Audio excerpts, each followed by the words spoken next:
Hi everybody, what's up? Welcome back to my channel. My name is Juan, I am Just One Reader, and I am here today to review The Birds and Other Stories by Daphne du Maurier. This is one of my favorite books that I've read so far this year. I gave it 5 out of 5 stars, and not only is it really enjoyable, but it is also, I think, a very important read. So as you can gather from the title, this is a collection of short stories. Some are very short, some are quite longer.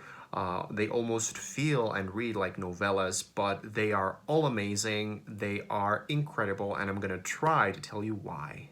By the way, if you enjoy watching movies or if you know anything at all about film history, you will know that The Birds has been adapted into a very famous, celebrated, iconic movie directed by Alfred Hitchcock. And now, even though that movie is very different to the original source material, the story in here, they kind of have the same style and the same sense of paranoia. So if you enjoy Hitchcock, I really strongly urge you to read Daphne du Maurier's collection, The Birds and Other Stories, because all of the stories in this collection feel very Hitchcockian. Like they have that kind of style, and they all have a kind of mundane, normal aspect. And then there's a big twist, and there's suspense, and a big sense of dread,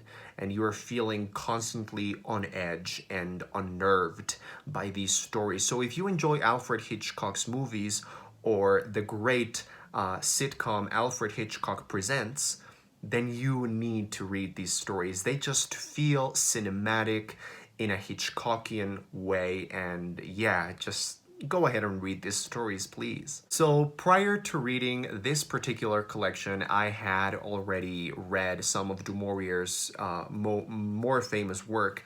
I had read Rebecca, which is probably her most celebrated one, and I really liked it. And then I read My Cousin Rachel, and I loved it even more than Rebecca.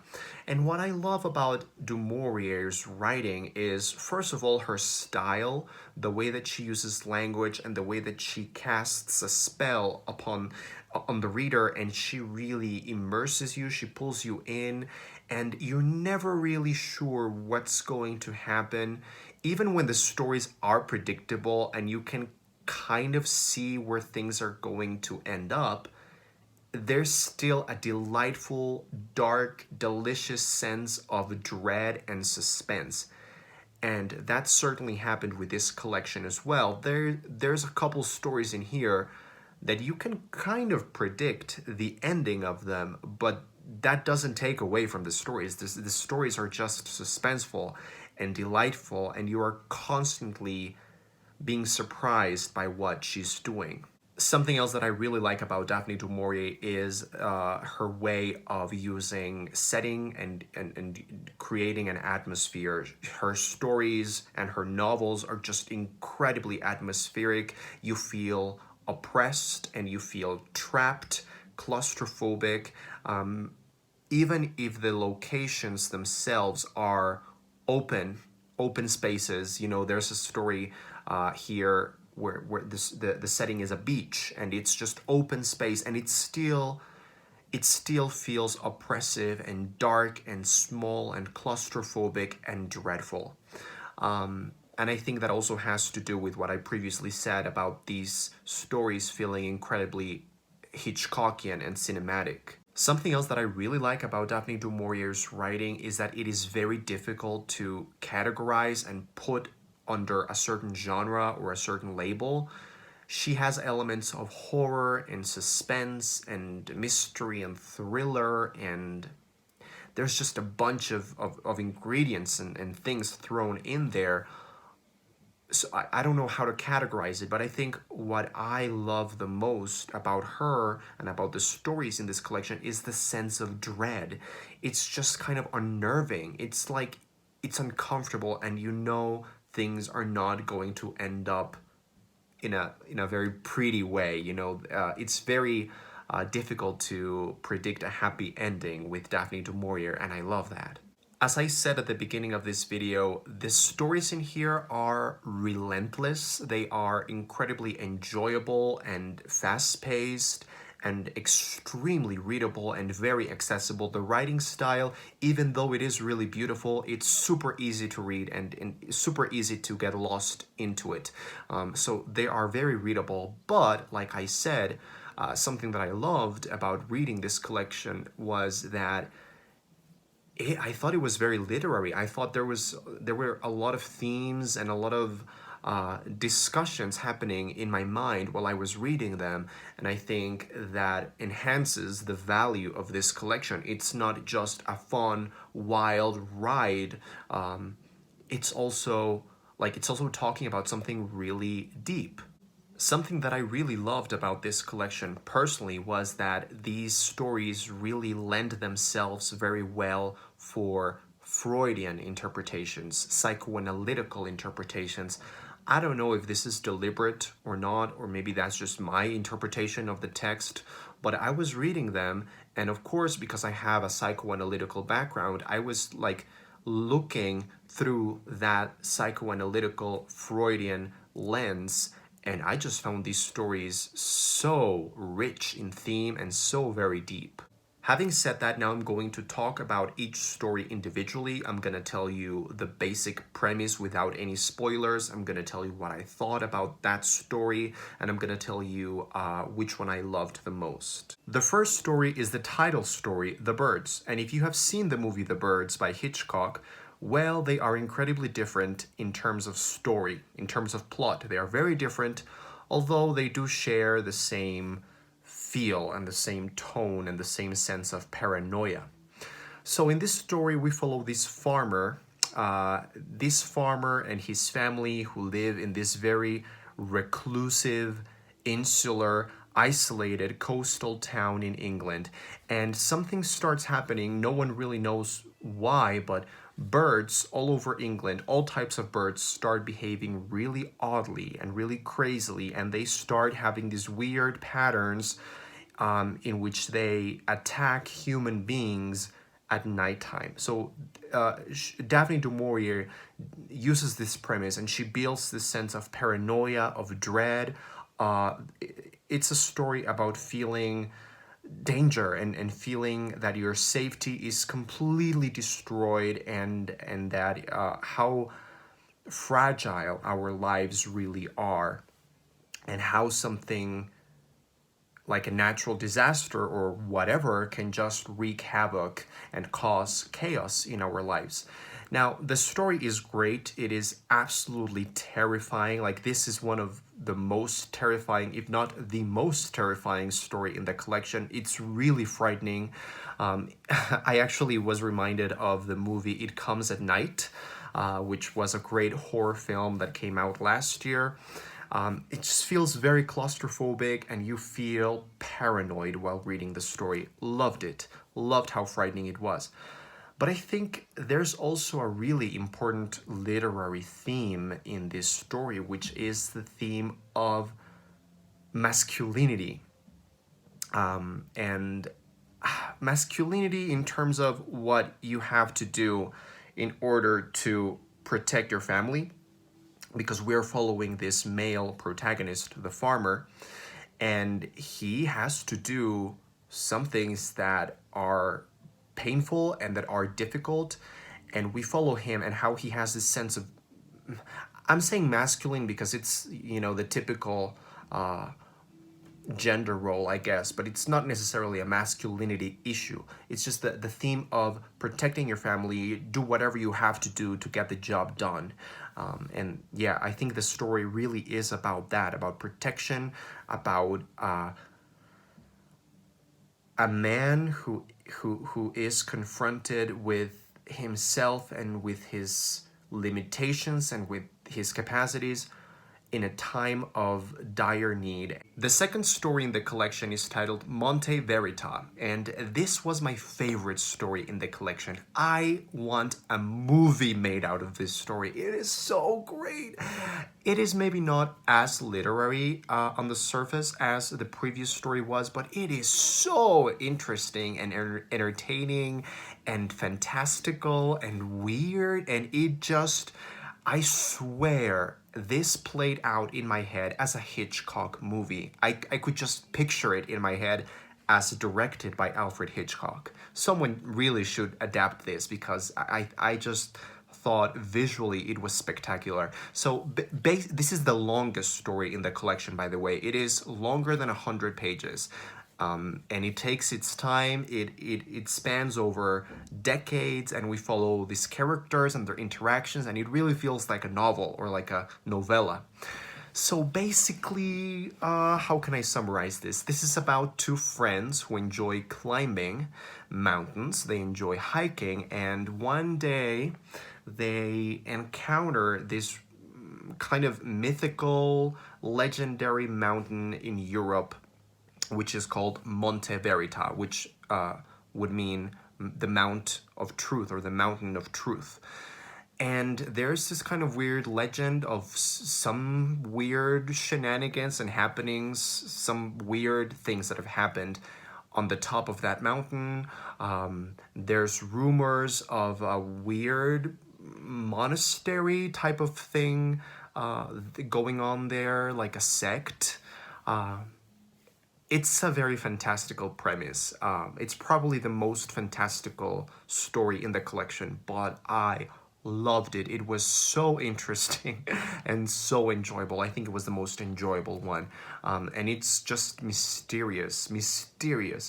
And I think the most literary theme in this collection is what happens to us rational human beings that we are when we encounter things that we cannot explain, and when we encounter stuff that is completely out of our understanding, completely out of our grasp, and something that just escapes us, because there are things in the world that escape us.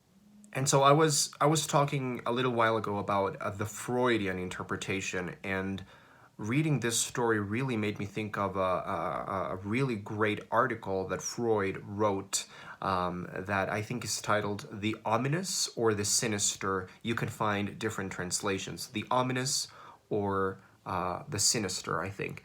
And basically, he talks about this topic and what happens when the human mind can no longer understand something. And yeah, if you've read Sigmund Freud, you will definitely get some things from this collection that maybe you wouldn't otherwise.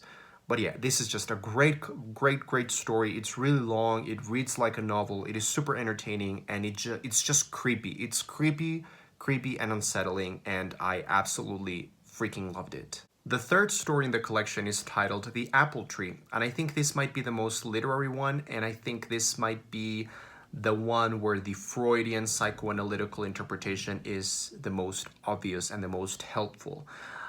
In this story, we follow a man who is grieving over the loss of his wife. His wife has just passed away, has just died, and we follow this man as he is in a very complex state of mind, and he is grieving, but we really get into his inner world. We really dip into his mind and his fantasies and his feelings, and it becomes very apparent, very evident that the mourning process is much more complicated than we thought. Sigmund Freud wrote one of the most important texts in psychology, which is called Mourning and Melancholia. And he talks about normal depression, neurotic depression, and also pathological depression. And writing about these topics, he starts understanding and explaining some devices, some mechanisms of the human mind when we suffer from some kind of loss, such as is the case with the protagonist in this story. And so Freud described how when we lose someone or something that we had put a lot of energy into, like losing a family member, there's this kind of weird interaction of different processes that come into play. Particularly, and this is something that the story really addresses wonderfully, the mechanisms of projection and identification, projection and introjection, and internalization, which are psychoanalytical terms that are just explained, or not explained, rather portrayed in this story wonderfully well. So what happens to this protagonist one day, which could only happen in a Daphne du Maurier story, is that he is looking out into his garden, and he suddenly realizes that there's a tree, an apple tree that's always been there, but suddenly the tree looks different. And some weird things start happening, and he realizes more and more that the apple tree is resembling his dead wife. And that's the basic premise. The story goes into a very wild, very crazy place, but I really loved how Freudian it was. It really describes the mourning process in terms of the ambivalence of the projection of guilt, and also the internalization of the lost object. These are very psychoanalytical terms. You don't need to know what those terms mean. You just need to read the story and wonder, because Daphne du Maurier, you're good. The fourth story in the collection is titled The Little Photographer, and in this story we follow a noblewoman who is vacationing in a little coastal town in France, and she starts having an affair with a photographer in town. And as the relationship, this affair starts developing, as it develops, we really get to know the inner workings of this noblewoman's mind, and I thought it was a very interesting story. It's very, like I said at the beginning, it's filled with this sense of dread. You know that things are gonna end really badly for everybody, and they do. And I think, talking again about Freudian psychoanalytical interpretations, this is a story about narcissism. This is a story of how some people have this way of choosing, targeting people to benefit their own narcissism. And so this noblewoman is the embodiment of a narcissistic personality. And of course, with big narcissistic personalities, there comes a lot of paranoid, unconscious sense of guilt, which is also there in the story. And yeah, it's maybe not the best story in that collection, but I really loved it. Again, Daphne du Maurier, her writing, her style, her atmosphere, her sense of dread. What else do you want? The fifth story in the collection is titled Kiss Me Again, Stranger, and this was probably my least favorite from the collection, but that doesn't mean that it's a bad story or that I didn't like it. I actually really liked it. It was just not as great as the others. The premise in this story is that we follow a young man, who falls for this girl who is kind of mysterious, and one night he decides to follow her into a cemetery. And that's all I'm gonna say. This story, it was my least favorite because in the end, Daphne du Maurier really gives a lot away, and I think it was pretty obvious what was happening without her giving all the exposition at the end. So I just felt a little bit spoon-fed by the author in the end in that story. But I still thought it was a great story. It's, again, a very dreadful feeling kind of story. And I really think that in this particular story, we can see hints of some other du Maurier themes and that are present in Rebecca and My Cousin Rachel, how femininity can be used as a weapon or as something menacing, and how some women can represent this kind of fatality that we see in mythology and legends and in a lot of different texts, and we see that in Daphne du Maurier's work, particularly in My Cousin Rachel. That's a very menacing female figure, a very ambivalent female figure, and so the same thing is present in this story as well. Of course, this ambivalence towards the female figure is a theme that is present in Du Maurier's writing and in many of her works. And this is psychoanalytically very important because one of the basic premises of psychoanalysis is that in early childhood, like in the very first months of life, the child, the infant, cannot really integrate the mother. The mother is a figure that becomes, at first, it becomes an object that is split into good objects and bad objects, objects that nurture and gratify and satisfy the needs of the baby. And the counterpart is there are frustrating, bad, horrifying objects that menace the baby. And so this is kind of the basic foundation of human psychic inner life. And then as development goes along and the child starts growing intellectually, the mother becomes a more integrated figure, but there's still traces of that early ambivalence. So yeah, that's another thing that you can interpret from these stories. The sixth and last story in the collection is titled The Old Man. It is the shortest story in the collection. It only is 10 pages long, and it is a story of this family who live in a seaside town very close to the beach. And in this story, we are told from a narrator what's going on with this family, what is perceived of this family. So there's something creepy and something kind of wrong and unnerving and unsettling that is happening within this family, but we never really know what's happening. We just get fragments of the interactions within this family, and we are trying, along with the narrator, to piece the elements together in order to really understand what went wrong with this family and why they are doing what they're doing. So it's a very creepy story. It's very unsettling, unnerving, and of course it ends in tragedy, but you never really know why.